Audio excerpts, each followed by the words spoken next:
اب میں آپ کو بتاتا ہوں، دیکھیں حضرت مسلم موعود کی پیشگوئی بتائیں کہاں ہے وہ جو ہاں یہ اس موقع کے لیے استعمال ہو سکتی تھی، بہت عمدہ بات تھی، مجھے تو خیال نہیں کیا، مگر عبدالسمیع خان صاحب روا نے اسی عالمی درس سے متاثر ہو کر ایک پیشگوئی بھجوائی ہے جو اس بات کی مؤید ہے، اور بڑی کھلی کھلی مؤید ہے جو میں بیان کر رہا ہوں کہ اگر آپ نے ایک خلیفہ کی بیعت کی ہے تو درست کی ہے، اس خلیفہ کو خدا نے مقرر فرمایا ہے، وہ کمزور ہو ناکارہ ہو، خدا اپنے تقرر کی غیرت رکھتا ہے اور حفاظت فرماتا ہے، اور اس کے مخالفین کو ضرور نامراد کیا کرتا ہے۔ بس ہر وہ اختلاف جو مخالفت سے اگا ہے وہ اس پودے کی طرح ہے، نشتست من فوق الارض ما لها من قرار، اسے تو ضرور اکھاڑا جائے گا، وہ شجرہ خبیثہ ہے، اس کو قرار نہیں ملے گا۔ یہ میں بتا دیتا ہوں وارننگ کے طور پر، لیکن سچے پاک اختلاف جو کثرت سے مجھے ملتے ہیں ان کے خلاف کوئی رد عمل نہیں ہے، ہرگز نعوذ باللہ من ذالک۔ نہ کسی ایک معین شخص کے متعلق میں اعلان کر رہا ہوں کہ وہ منافق ہے، ہرگز نہیں، وہ اپنا حال مجھ سے بہتر جانتے ہیں۔ اصول میں نے بتا دیے، سمجھا دیا کہ کس طرح پہچان کریں، پھر ان کا معاملہ اور خدا کا معاملہ ہے، پھر میں بیچ میں ایک طرف ہٹ جاؤں گا بیچ میں سے۔ یہ سنیے، مسجد اقصی قادیان میں پہلی دفعہ 7 جنوری 1938 کو لاؤڈ سپیکر لگا۔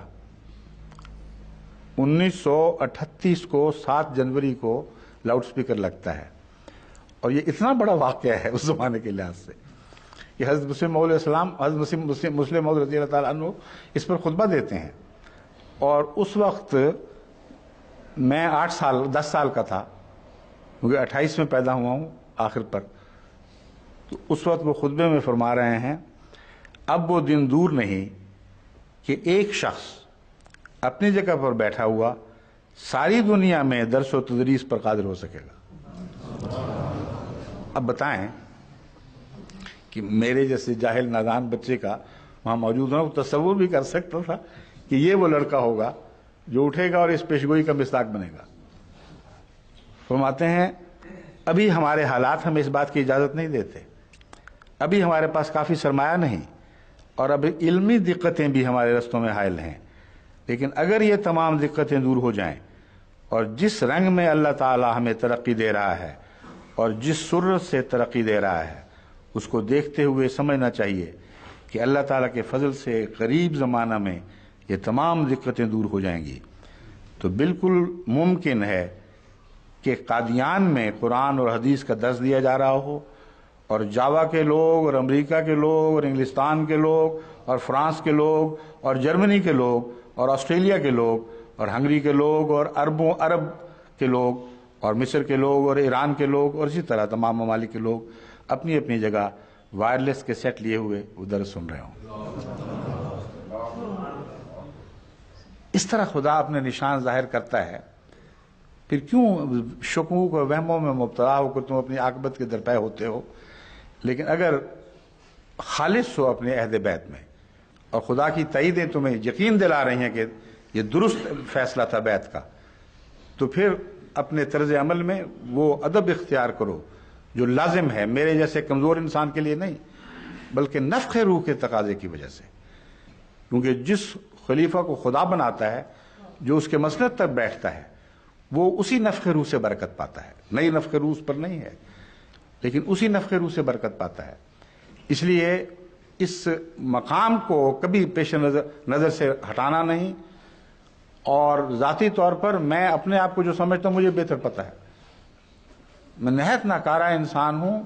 علمی لحاظ سے کمزور، بسا اوقات اتنی غلطیاں کرتا ہوں کہ سارے خلفاء نے مل کر جو ظاہری علوم کی غلطیاں ہیں، میں پھر بتا رہا ہوں ظاہری علوم کی، وہ اتنی نہیں کی ہوں گی جتنے میں اکیلا ہی کر چکا ہوں اب تک، پھر بھی اللہ برداشت فرما رہا ہے۔ وہ جانتا ہے کہ یہ غلطیاں بشری کمزوریاں ہیں، بچپن کی غلط سکولنگ کے نتیجے میں میری تربیت اللہ اور طرح فرما رہا تھا، اسکول کے میں پڑھنے والے مولوی بن رہے تھے، وہ اور طرح بن رہے تھے، ظاہری علوم پر جو ان کو دسترس ہوئی وہ مجھے نصیب نہیں ہوئی، میں جانتا ہوں، مگر اگر وہ ہوتی تو یہ نہ ہوتا جو اب نصیب ہے۔ اس لیے جن تقاضوں کے پیش نظر اللہ مجھے تیار کر رہا تھا ان میں ان غلطیوں کا شامل ہونا ایک لازمی حصہ ہے، اس لیے ان پر کوئی غلط نتیجے نہ نکالیں، مگر خدا کی تائید بہرحال میرے ساتھ ہے، رہے گی، اور ہر خلیفہ کے ساتھ جب تک مسیح موعود علیہ السلام کے اعلیٰ مقاصد پورے نہیں ہوتے اسی طرح جاری رہے گی، اور جو شخص اس سے تعلق کاٹے گا اس کا خدا سے تعلق کاٹا جائے گا، اس بات میں کوئی شک نہیں ہے۔ اللہ ہمیں توفیق عطا فرمائے کہ اپنے وفا کے تقاضوں کو کما حق کو بیان کریں۔ اور ایک اور لطیف بات جو بیان کی گئی ہے اس میں میں بتا رہا ہوں، عبدالصبح خان صاحب نے، یہ آپ نہیں بیان کر رہے، یہ انہوں نے بیان کی ہوئی ہے پہلے۔ ہاں، اس میں یہ بیان ہے کہ عجیب اللہ کی شان ہے کہ 7 جنوری کو 1938 کو حضرت مسلم موعود یہ اعلان کر رہے ہیں، پیشگوئی کر رہے ہیں، اور ماریشس سے 7 جنوری کو اس عالمی پروگرام کے آغاز کا آپ نے اعلان کیا ہے۔ 7 جنوری اعلان پہلے کیا ہے، 7 جنوری کے متعلق بتایا تھا کہ 7 جنوری سے یہ عالمی انتظام جو ٹیلی ویژن کے ذریعے تمام عالم کو مربوط کرنے کا انتظام ہے یہ شروع ہو جائے گا، تو عین اسی دن وہ پیشگوئی پوری ہوتی ہے۔ اور اللہ کی شان دیکھیں، میں تو نکما سا کھلنڈرا سا لڑکا تھا، وہاں بیٹھا ہوتا تھا، اپنے کپڑوں کا بھی ہوش نہیں تھا، اکثر ایک ہاتھ سے شلوار پکڑنی پڑتی تھی کہ بعد وہ نالا ڈھیلا ہو جاتا تھا، تو یہ بھی ہوش نہیں تھی، تو لوگ مجھے دیکھ کے ہنسا کرتے تھے کس قسم کا نکم بےہودہ لباس میں پھرتا ہے، لیکن اللہ کی شان ہے، جس کو چاہے جو بنا دے، اور اس کی تائید پھر ایسی کرتا ہے کہ اس کو پھر کسی دلیل کی ضرورت نہیں رہتی، وہ آسمان پر چمکتی ہے۔ مگر یہ تائید دراصل یاد رکھیں ہمارے آقا و مولا حضرت محمد رسول اللہ کی تائید ہے، ان پیشگوئیوں کو پورا کرنے کے لیے خدا نے یہ فضل اتمام سے اتارے ہیں۔ میں اپنی ذات کو مرکزی نقطہ بتانے کے طور پر پیش نہیں کر رہا، محض بعض لوگوں کے شکوک دور کرنے کی خاطر بتا رہا ہوں کہ اس الہی منصوبے میں جو اول اور آخر طور پر حضرت محمد رسول اللہ کی خاطر بنایا گیا تھا، جو مسیح موعود کے زمانے میں اس کا ظہور مقدر تھا، اس عاجز کو اس کا ایک معمولی ذریعہ بنایا گیا ہے، اس لیے یہ سعادت بھی کوئی کم سعادت نہیں ہے۔ اللہ تعالی ہم سب کو ان معاملات کو سمجھنے اور اپنی روحانی اور علمی تربیت کرنے میں ان امور کو پیش نظر رکھنے کی توفیق عطا فرمائے۔ السلام علیکم ورحمۃ اللہ۔